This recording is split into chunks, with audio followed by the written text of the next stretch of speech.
Welcome back. In this lesson, we're going to go over prosigns, abbreviations, and Q codes. You may be thinking, why do we need all of these cryptic shortcuts? Well, after you've done CW for a while, you'll realize it can take a long time to get your point across if you don't come up with ways to shorten your message. This was realized pretty early on, as many of these have been around as long as we've been riding the airwaves, and some even go back to the old wired telegraph days. Let's start with prosigns or procedural signs. Prosigns are these widely accepted abbreviations. What differentiates these from abbreviations is that prosigns are usually sent without any space between the letters, which makes them all one entity. Let's look at some of the most common ones. BT. BT means break, and to be honest, is the CW version of as it is often used while the sender is trying to think of what to send next. It is also a way to break up the bits of an exchange and lets the receiver know that that part is done and on to the next thing. BK. BK and K are kind of used interchangeably, and both are like saying over on sideband. I've even heard a lot of ops use BK as they start their exchange. Not really sure why, but what it does do is let the next guy know that you're starting your exchange. I'm not opposed to it, it's just not something I normally do. I don't think it is right or wrong, but simply a preference. AR. AR is end of message, but to be honest, I don't hear this one that much. I hear SK much more than AR. AS. AS means wait, and sometimes you'll hear it with a number after it like AS1, which means wait a minute, or AS5, meaning wait 5 minutes. I don't hear this one very much, though. SK. SK is the most common form of I'm done, or formally end of contact. You will typically hear this right before they send their call sign, and then usually a dit.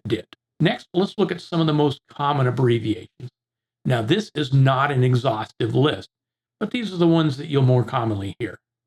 Nobody expects you to remember all of these as you're starting out, so don't feel bad if you need a cheat sheet. CQ. This one should be no surprise to you if you're coming from sideband, as we use it even for voice comms. For CW, it'll become one of those things you can hear and just know it. I can hear CQ at 40 words per minute and still know what it is. If you're new to HF completely, CQ is calling anyone. Think of it as seek you. If you hear CQ, you can simply answer back with your call sign and the caller will start the QSO with you. DE. DE is from, or D or de, as the French pronounce it, is the French word for from. ES. ES is short for and. WID is an abbreviated form of with. 73. 73 goes back to the early telegraph days and initially meant my love to you, but quickly became a way for operators to send their best wishes or best regards as we use it today. 72. 72 means the exact same thing as 73, but it's sent from a QRP or low power operator. This one doesn't go back quite as far as 73 as it started being used in the late 80s. So if you hear a soda op using this, they didn't make a mistake. GM is short for good morning. GA is short for good afternoon. And GE is short for good evening. GL is short for good luck. You will typically hear this one during a contest or maybe a field activation like POTA or SOTA. FB. FB is short for fine business, like fine business on your rig, John. GUD. GUD is short for good, like you have a good signal today, or bank conditions are good. HI is an abbreviation for laughter. Usually you will hear two of them, like hi. When you hear it in CW, it kind of has that he sound to it. CUL. CUL is short for see you later. No, the texting generation did not come up with this first. OP, or op, is short for operator. This one should be pretty easy to remember. OM is short for old man. And this is not intended to call you out as being elderly, but just a friendly way to refer to a male operator. YL is short for young lady, and is the same as old man for males, and I imagine they chose this over OL for obvious reasons, and I'll just leave it at that. XYL is for wife, as in my XYL got me a new radio for my birthday. PSE is short for please. PWR is short for power, like power 50 watts. HW question mark is short for how copy. HR is short for here, as in whether here is hot. WX, if you didn't get it from the last one, is weather. R, or sometimes RR, is short for Roger, or I copied your message. Next, let's look at Q codes. Q codes were initially started in the early 1900s by the British government to abbreviate messages with their ships. In ham radio, we use these as some standard phrases. And just like abbreviations, you may need a cheat sheet early on, and that's perfectly okay. Some of these you will hear and use all the time, others will be much less often. All of these can be used either as an assertion or as a question. To make it a question, just add a question mark to the end. QRL is either I am busy or are you busy with a question mark. And if you're getting ready to initiate a CQ or a contact with somebody on a frequency, it's always a good idea to send QRL question mark to ask if the frequency is in use. Don't assume just because you don't hear anything that the frequency is clear. You may not hear one of the stations, but if you were to wait a bit, you might hear the other one. QRL question mark is a good operator practice and will be appreciated by others. QRS. QRS can be your lifeline as a new operator. It is short for send slower. You may want to send QRS PSE or slower, please. You will find most CW ops to be very accommodating with this.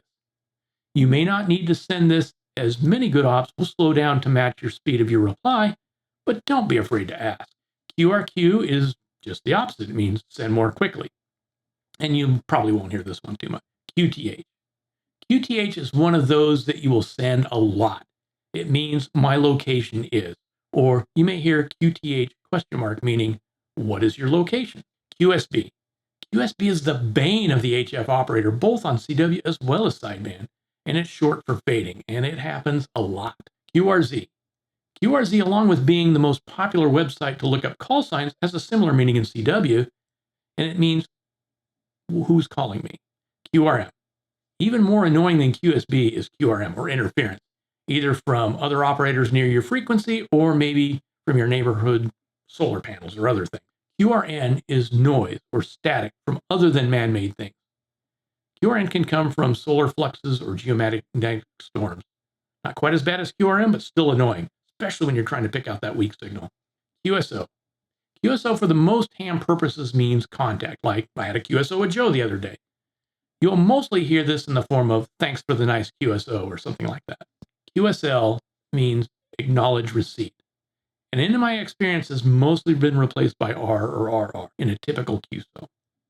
You might still hear it in a DX contact where the DX guy might send something like QSL via the bureau, which means send your QSO card through the bureau. QSY is change frequency, and it can be used to tell others that you're changing your frequency, like QSY to 40 meters or QSY up 5, meaning shift your frequency up 5 kilohertz. QRT. QRT means stop sending, but practically it is a way to let others know that you're going off air. I always send this before I shut my radio off in a POTA or SOTA activation. That is going to wrap up this lesson.